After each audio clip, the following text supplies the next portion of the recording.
Preface. Downhill, head on. This crash is coming slowly. Move. Or watch the slow death of your way of life. There's a science of fear. It plagues my mind, and it keeps us right here. The science of fear. The temper trap. Child abuse is war. It was in November of 2013 that I decided to change everything that was happening in my life. I was 150 pounds overweight, cheating on my girlfriend, sick with a bacterial infection from drinking too much, smoking almost 2 packs of cigarettes a day, and getting high from the moment I woke up to the moment I went to sleep.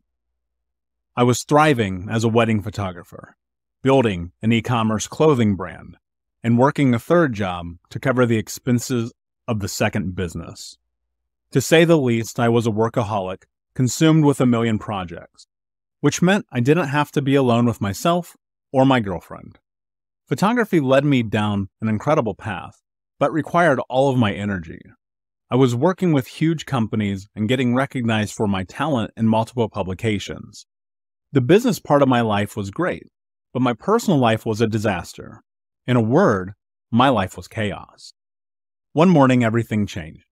I woke up and my lungs were on fire. My head was pounding, my body was shaking, and I felt the most lost I had ever felt. Feelings of guilt and shame spun around in my head like a police siren after getting extremely intoxicated and cheating on my partner again. The pain of knowing that I was sabotaging my life again left me feeling like a total loser, which in turn was sabotaging my life. I was in the vortex. The voice inside screamed, "You are a loser. Look at your life. You are a piece of shit." It was hard to argue with the voice in my head because it was telling the truth. It's impossible to lie to ourselves, and sometimes self-talk is right. The vibration in my body screamed help, and I didn't know if I was having a panic attack, dying, or both. At 28 years old, it felt like I was on the precipice of my demise. This wasn't the first time that I had taken a can of gasoline, doused my house, and struck a match. I was a regular pyromaniac when it came to burning down the things that I loved, myself included. Self-destruction and numbness was more comfortable than feeling the consequences of my actions, or love, or kindness. That morning, as I was getting ready to head out to another wedding expo, I walked into the bathroom and did something that I had never done before. I went to the mirror and forced myself to look into my own eyes. To this day, I have no idea why I did that. My eyes were sunken, my skin jaundiced, my teeth yellowed, and the round, smushed face in front of me resembled that of someone else. That morning was the first time in my life that I ever really looked at myself. And I was so incredibly embarrassed and ashamed of the person I saw looking back. I was a master of deception and crafting tales, hiding the truth from myself, and orchestrating bull. But I couldn't hide that the darkness inside was manifesting on the outside. There was nowhere to hide from the shame and embarrassment of being 150 pounds overweight as I struggled to button the size 4XL shirt and wrap size 47 pants around my waist. There was nowhere to hide from the truth that I was drinking and smoking myself to death, that I was running from intimacy, vulnerability, compassion, and that I was terrified of my own potential. Trauma, by definition, is a deeply disturbing or distressing event, and I was forged in its fire. I was a living and breathing, real-life caricature of trauma. The person in that mirror was not the real me, and I knew it. My journey is not dissimilar to that of millions of people around the world. I grew up in chaos. My mother, Donna, was a drug addict and alcoholic.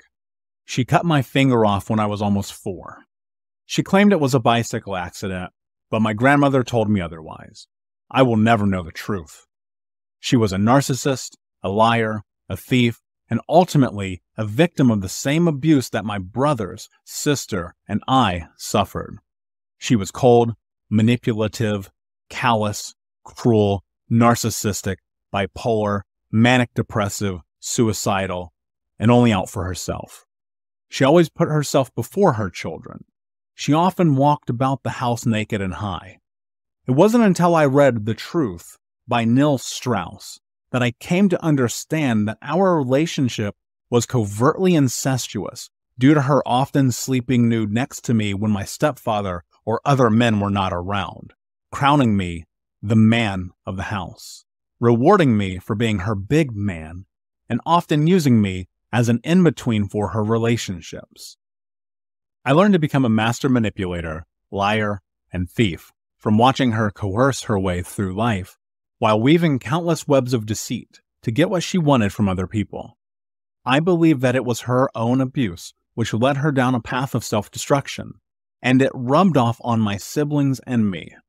Our home was just another example of intergenerational child abuse manifesting itself. Drugs weren't uncommon in my home. I'd always seen my mother popping pills, and her weed and alcohol stashes were easy to find. Sometimes there would be more prescription bottles strewn across the floors of our house than food. My mother's addiction lay at the bottom of those little orange vials with white caps. She did have some medical use for them, but more often than not it was her way of coping with the world. Sadly, she chose those bottles over the well-being of her children, and on more than one occasion it was me sprinting to the phone to signal for help as she grasped for her life, overdosing again and again. When I was 16, I had enough of my mother putting drugs before me and using my brothers and me against each other. With the help of my grandmother, I filed a restraining order against her and my stepfather. The next year of my life would turn out to be the best of childhood. I excelled in sports, had straight A's, and met the first girl that actually liked me back. I can pinpoint the impact of the relationship with my mother and stepfather as a direct corresponding factor in my grades. Teachers often thought that I didn't care or had a learning disability, but the truth is my brain and body were consumed in fear and toxic stress. When I was 18, I made a decision that I felt was the only choice I could make for self-preservation. I told my mother that she and I would never speak again. Earlier that night, I had to physically defend myself from her after she attacked me in my sleep.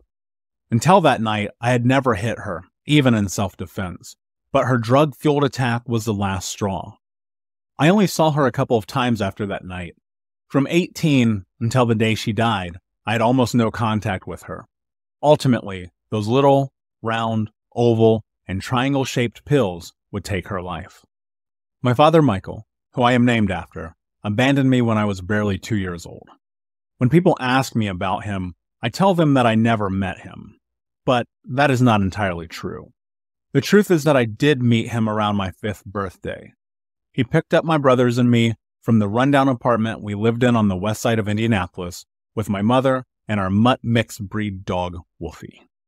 He took us to the shopping mall on the north side of Indy to buy us presents, or at least that is what we were told was going to happen.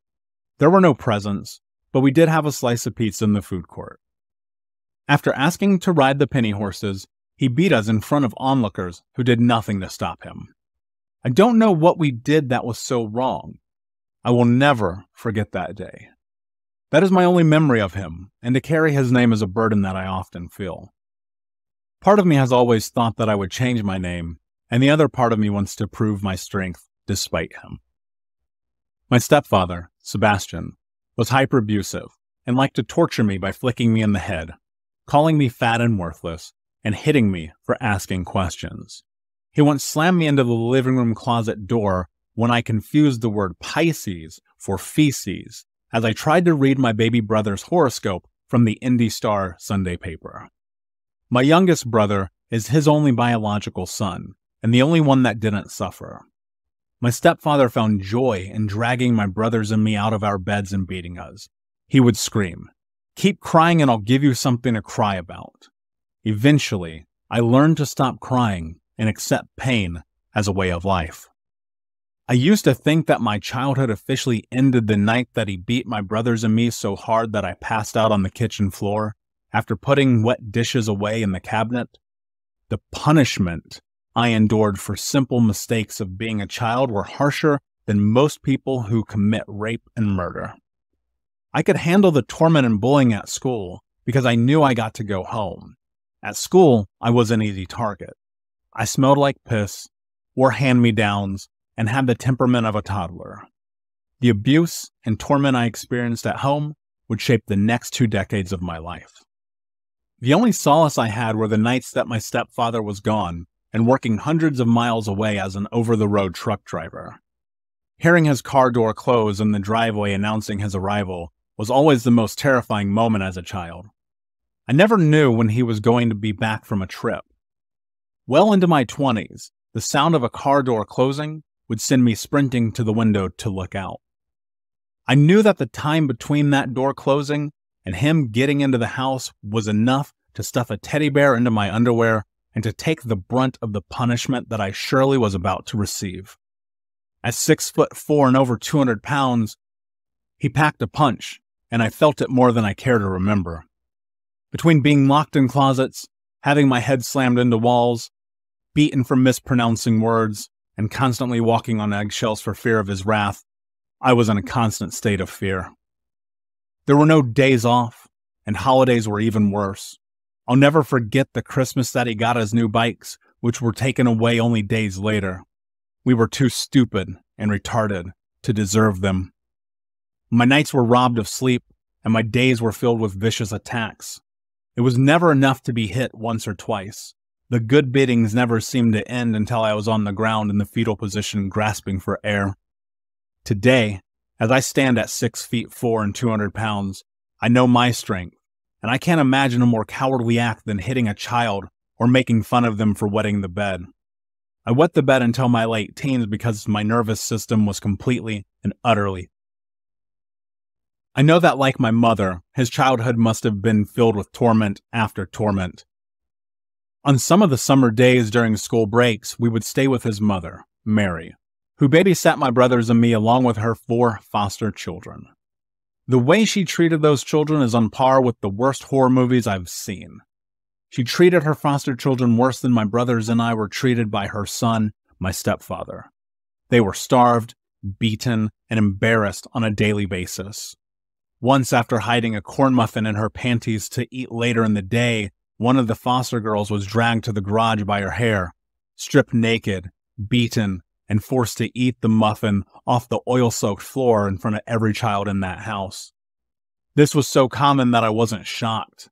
I've encountered so many terrible and misguided people, but she was evil in ways that I didn't know a person could be. After being evicted again, we moved into Mary's house. It was like living in the walls, the smells, and the feeling of hearing the screams of those tortured foster children haunted me every night. It was a real-life haunted house, and for years, I was forced to call it home. All of my experiences have taught me that child abuse is not sporadic, and I would argue that abuse is a learned behavior repeated generationally, time and again. I read somewhere recently that hurt people hurt people. It only makes sense to me that being a practitioner of abuse is embedded in the abused. I grew up in the Mormon Church. And since we were often homeless or deeply impoverished, the church parishioners would take us into their homes and offer us tithes to cover electric and water bills. It was during this time that I was molested by one of the ward's mothers. When I shared this with my mother, she told me that I wasn't allowed to say a word. A few years later, when I mentioned it again, she told me that it didn't happen and that I was a liar. I carried the shame of that experience for decades. I saw the worst parts of the church and witnessed other children being hurt and abused when my brothers and I would stay with them. When my mother was gone on a binge and my stepfather out of town, I would find myself staying with different families from the Brownsburg ward of the Church of Jesus Christ of Latter-day Saints. Over multiple years, I stayed with upwards of 30 different families, and much like ours, what happened behind closed doors was often hidden by Sunday smiles and pitch-ins. By the time I was 11, I had been stripped entirely of my childhood. Between the beatings, belittlement, molestation, bedwetting, shame, tattered clothes, foodless nights, bullying, and homelessness, I was ready to kill myself. Around this time, my baby brother went with his father, my stepfather, and he and my mother finally divorced. The second youngest of us boys went into the care of the state after threatening to kill himself. He was only 8. My sister lived with her father and escaped most of these experiences. Our family was anything but healthy and functional, and it hurt to know of all the dysfunctional families, we were the worst. When I was 12, my vehemently racist grandmother, Gladys, adopted my next youngest brother and me. Racism was a daily part of life living with my grandmother. It was not uncommon for her to scream spick, Jap, nigger, coon, Jew, beaner, and a litany of other diatribes out the car window or under her breath at the grocery store. It wasn't until my last few years of high school that the direction of her racism changed and began to directly impact my brothers and me. By the time I was a senior in high school, she would often say, "I guess you want to go to prison with those nigger friends of yours," and "I didn't raise you to be another one of these black bums." This would be the downfall of our relationship, and one of the major reasons that I removed myself from her in the same way I had my mother. Looking back, and knowing that a copy of Adolf Hitler's autobiography and manifesto, Mein Kampf, was in the living room, I was not surprised by her racism. I will forever be thankful to my grandma for taking me in. However, being a biracial teen in a racist household in an almost all-black neighborhood led to a full-on identity crisis in high school that would take me another 10 years to sort out. High school was certainly no walk in the park. While I did well in sports, the dog-eat-dog, prison-like environment at my school, one of the worst in America, drove me to stay intoxicated as often as possible. In fact, Northwest High School had such a deplorable graduation and pass rate that it was listed as a dropout factory in a study at Johns Hopkins. It has since been shut down due to budget deficits and declining enrollment. In high school, I was deep into using and selling drugs, breaking into houses and cars, committing robberies, skipping, getting into fights and hurting people, and honing my skills as a con artist. In essence, I was a full-on product of my environment.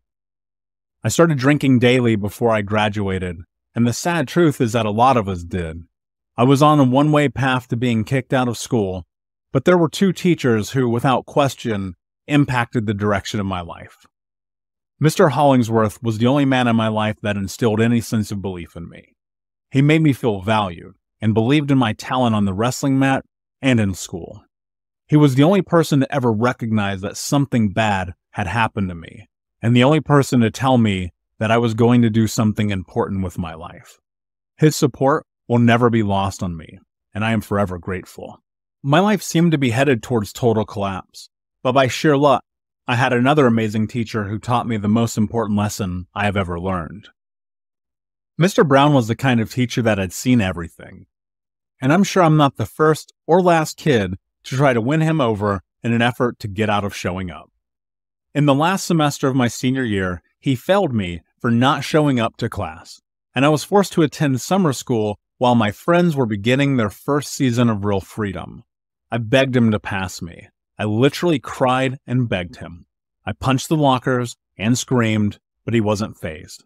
My world was ripped upside down as I had become the biggest loser in school. When my friends found out, they ostracized me. I was now the laughing stock of a school of laughing stocks. What they didn't know, and what I hadn't yet realized, is that trauma was guiding every action in my life. What Mr. Brown did was not only courageous, but to this day, the single most important thing that anyone has done for me. What he did was teach me that I can't get by in life on my charm and good looks. He taught me that if I want something, I have to work for it.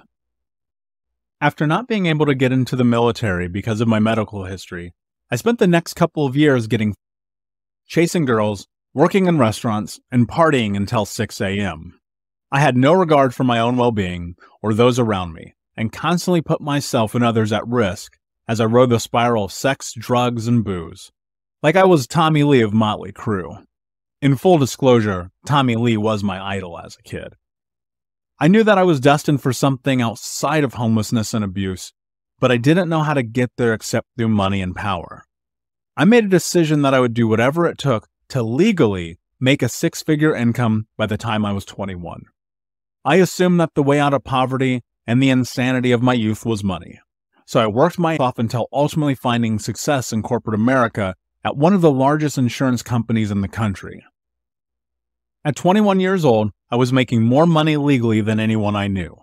But the income only exacerbated the stirrings of darkness awaiting deep within me. Eventually, I would walk away from that six-figure lifestyle to chase my dream of becoming a professional photographer. Pursuing my dream of photography didn't change the fact that the demons were encircling me and would soon engulf my soul.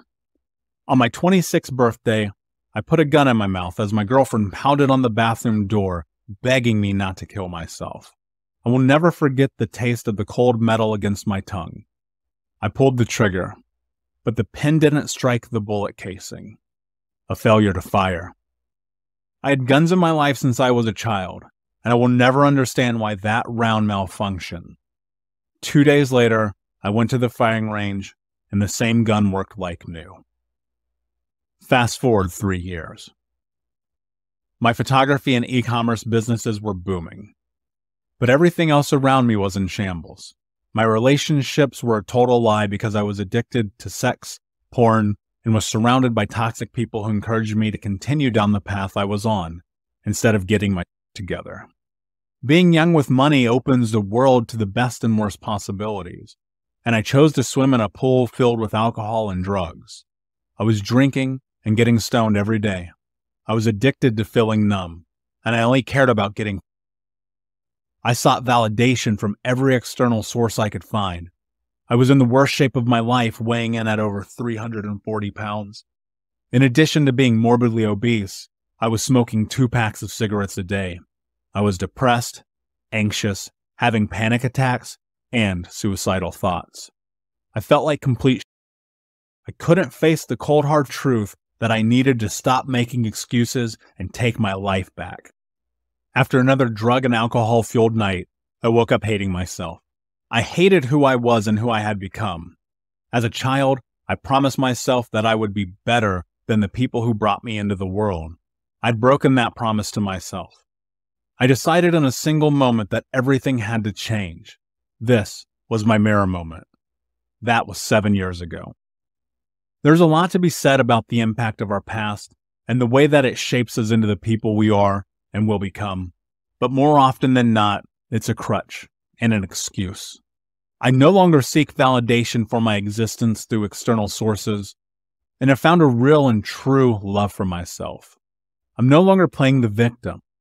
I have transformed my body and my mind through hard work, dedication, persistence, and the unwavering belief that I can do anything. One of the hardest truths that I had to admit to myself was that vicious and undeserved trauma happened to me again and again.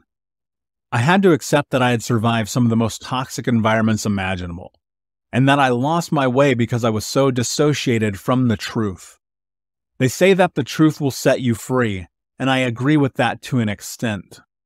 The part that they leave out is that you have to acknowledge and feel the truth if you want to be released from its grasp. Today, I educate people around the world on the effects of trauma and how to get out of the vortex, take their lives back, and become the person that they know they are capable of being. The most critical piece of being is taking the first steps towards healing. When I look back at that moment in the mirror, I am reminded of the promise I made to myself. I promised myself to stop making excuses. I would do anything to get healthy, including leaving everything behind to start over from scratch. It's not that I was running from who I was running towards who I wanted to be. What I didn't know was that the road to recovery and healing would be more daunting and confusing than the actual trauma itself.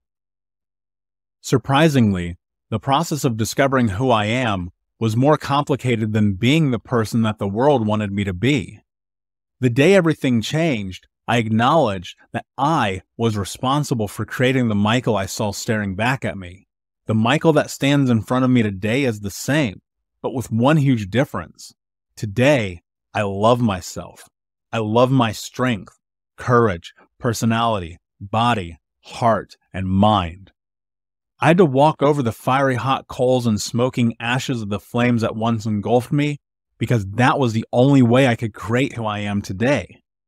When I look in the mirror now, The wailing police sirens have turned into a powerful yet gentle whisper of a breeze that tells me you are strong, you are capable, you are loved. It is through your story that others will find their light. It is through your power that change will happen. Go forward without fear, because today could be the best day of your life. Trauma doesn't give a about where you live, what color your skin is, how much money you have, or your status in society. As many as 70% of adults may be survivors of trauma. My mission is to guide survivors of trauma by connecting them with the warriors that they genuinely are. The battle against trauma is one that must be faced together, and it's easier to do it with a team by your side. Society may have once labeled me as an outcast, a loser, a drunk, a stoner, a liar, a cheater, and a thief. And those labels were all true. However, the one label I have always rejected was being called broken. I never felt broken, but I longed for someone to show up and guide me through the healing process. They never came. I decided to write this book because it is what I needed when I started my journey. I hope that you find it to be the same. I am here for you. We are in this together. We are not alone. We are the unbroken.